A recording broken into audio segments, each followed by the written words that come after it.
1 mile run, 100 pull-ups, 200 push-ups, 300 squats, 1 mile run. Murph is a workout that can be tackled as long as you have structure. And today we're going to provide that structure to make Murph 2024 your best Murph yet.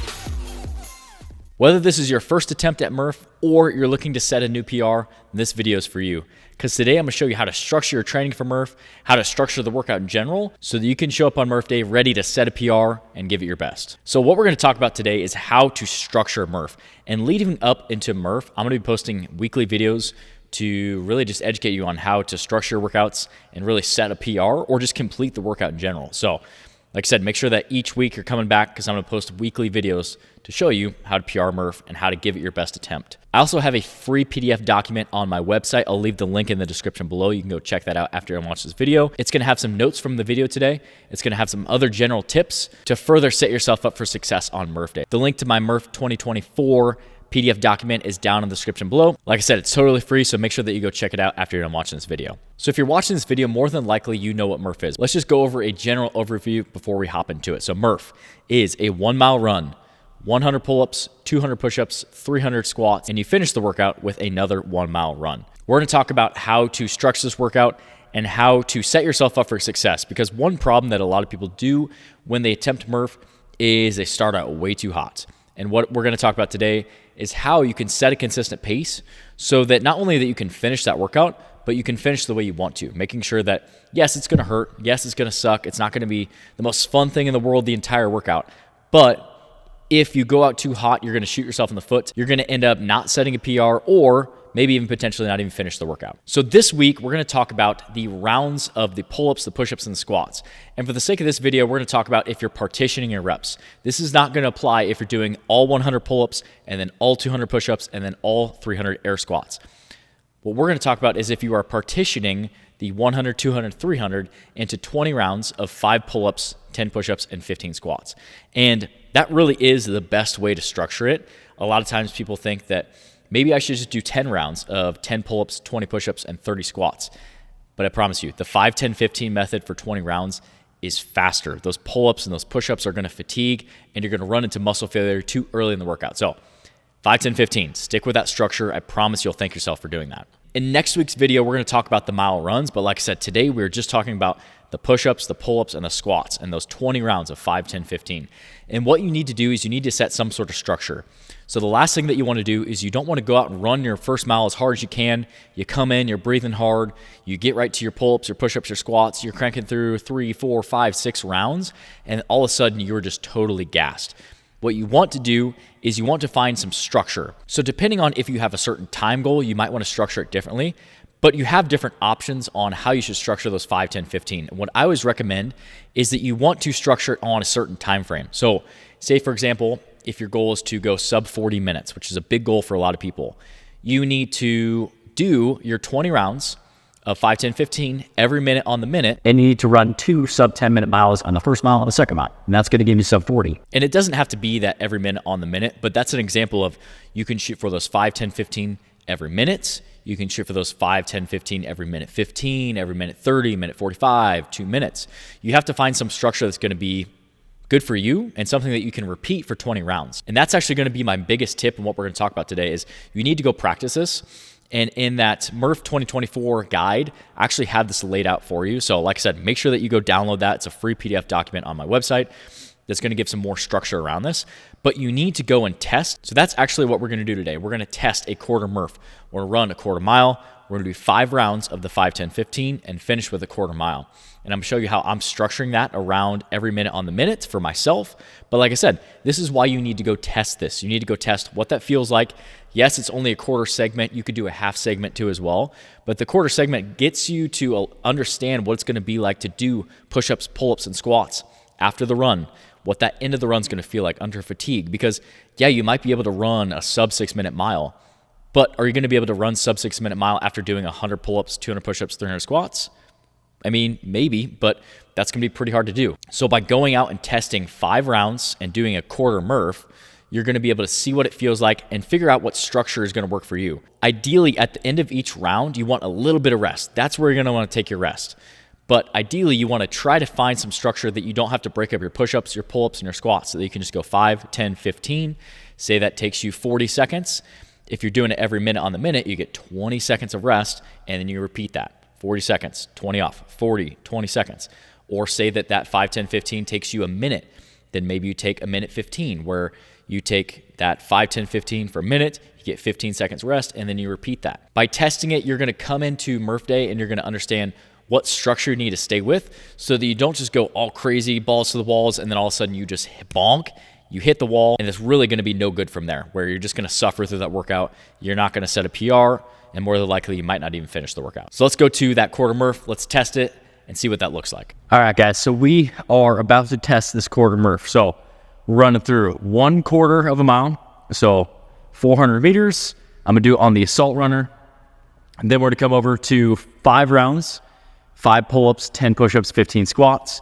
We'll finish on the assault runner with another 400 meter run. So I'm doing this in my tack vest, because I'll be doing the Murph and my 20-pound vest this year. Wearing a very Murph-esque outfit today. So I got my blue FitGrind. I got kind of like some gray FitGrind shorts on as well. And I'm repping the American flag socks. So very patriotic, worked out perfectly. Make sure that you don't just hop into this workout. So I've done a little light running. I've done some dynamic warm-ups. I've done some push-ups, some pull-ups, some squats. I've got my body ready. So it's not just like 0 to 100. My body's ready. My heart rate's already been up. That way that you can test this. You're going to feel better. You're going to be able to give better output, better energy on this workout if you've done a proper warm-up. So we're going to hop into it, and I'll discuss how it went at the end.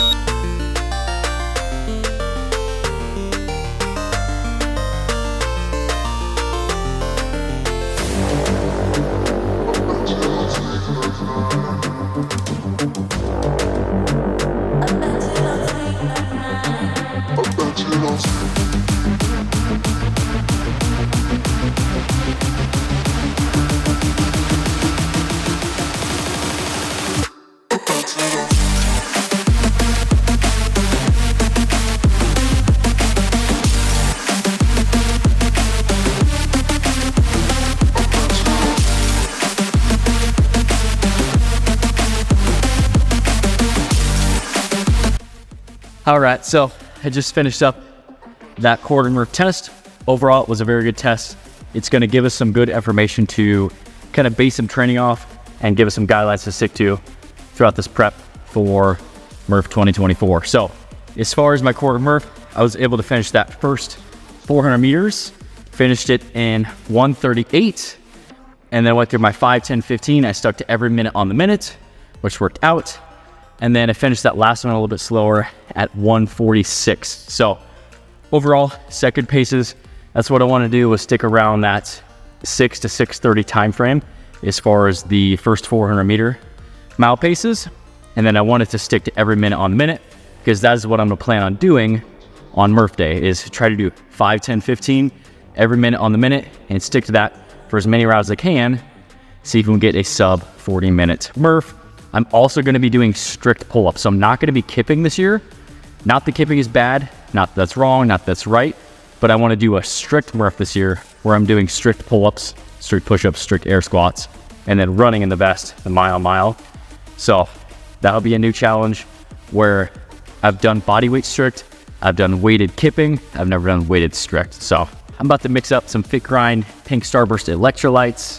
I'm going to drink that, and I'll see you guys in the next clip. So for my quarter Murph, I hit my quarter mile, 5, 10, 15, quarter mile. My goal for the quarter mile was to keep around that 6-minute mile pace, which I achieved. Now on race day, I'm not going to be showing up trying to run sub 6-minute miles on that first round. My 5, 10, 15, my goal was to hit every minute on the minute, which I also achieved for 5 rounds. And that's something that I'm going to try and stick with that structure on Murph Day. Now, like I said, it doesn't have to be every minute on the minute for you. You have to find what structure is going to work for you. But by testing it, you're going to be able to see how it feels. Is it too hard? Is it not hard enough? Am I going to be able to hit my goal time with this pace? Or what happens if I start to fatigue and I can't hold that pace? So say, for example, you go out for the first 10 rounds and you're doing every minute on the minute. You can always, say you run into fatigue, you can always start to pull it back. And it's like, I'm not getting through these rounds as fast. I'm slowing down. I need a little extra rest at the end of the round. Try and stick to that structure as long as you can. But say you get through 10 rounds and you're like, I can't hold this every minute on the minute, adjust it back to a minute 15. Every minute 15, you're trying to do 5, 10, 15 and give yourself just a little extra rest and try to stick with that structure. Versus if you just go out guns blazing hot out the gates, eventually you're going to hit a wall and you're going to wish that you had taken just that extra 10 seconds or 15 seconds or 20 seconds at the end of each round rather than taking like 5 or 10 minutes rest to get your heart rate down, get a drink, and really avoid that red line. So my biggest tip for this week is to go out, test 1 quarter Murph. Figure out how it's going to feel to run that first quarter mile. Obviously, you're going to run faster than you would run a full mile. Go through the 5, 10, 15, pick a structure, say, hey, I'm going to try and go every minute 30, or I'm going to try and go every minute.